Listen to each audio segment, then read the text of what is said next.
For those of you crying about these ICE raids and mass deportations, here's why your tears mean nothing to me. Since 2015, you've known that conservatives have wanted mass deportations in this country. Okay? We've done a lot of stuff during Trump's first presidency to minimize illegal immigration. What did you guys advocate for? Breaking our border.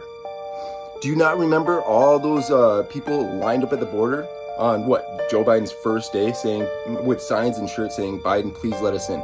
He let them all in. You realize that we have let anywhere from estimates say from 10 to 20 million illegal, undocumented immigrants into this country since he took office. That's in 4 years. And now in a population of 350 million, 20 million, even 10 million is a huge influx. One that is unsustainable. Now, why is it unsustainable? Because they drain our own resources. Now, you all sit there and say, but they're illegal immigrants, they're undocumented. They can't drain our system. How do you think they work? They steal Social Security cards and Social Security numbers, and then they utilize those to get benefits, which is how we have millions of them on Medicaid, which is why we're slashing Medicaid. We're done with the free ride stuff.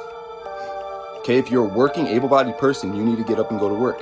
If you're an undocumented, illegal immigrant, you need to leave. It's that simple. You have no right to be here. You have no purpose being here. So, miss me with all those tears. And in fact, for all of you sitting there crying about all the kids that are, getting taken away from their parents, you realize that they've already found 10,000 children, undocumented, enslaved children who are trafficked here. The work men and women of ICE are doing is incredible. Look, we're looking for over 300,000 missing children. We've already found 10,000. Have you heard that anywhere? No, the media is simply not.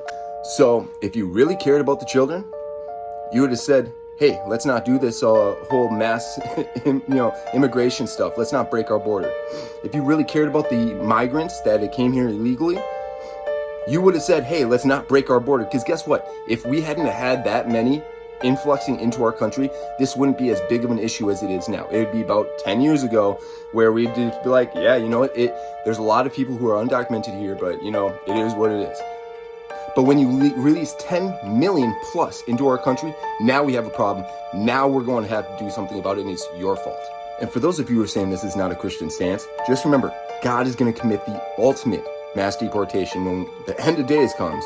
And reread 2 Thessalonians, because Paul, who was given revelation by Jesus, even says a man has to work if he wants to eat.